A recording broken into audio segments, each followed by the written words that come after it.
ఈరోజు మనం కాలీఫ్లవర్ పకోడీ చేసుకుందాము.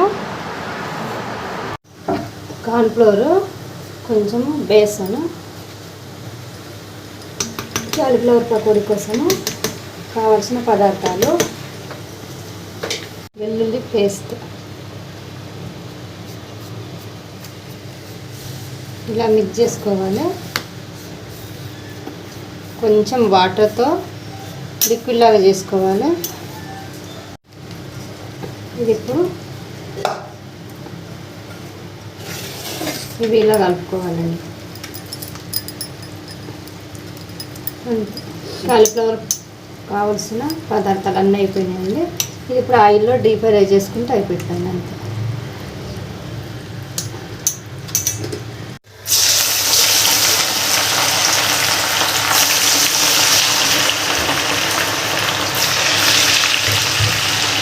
చేసుకోవాలండి. ఇట్లా సపరేట్గా ఉండాలి, అప్పుడే పకోడీ టైప్ బాగుంటుందండి. మా పిల్లలైతే సాస్ పెట్టుకొని తింటారండి.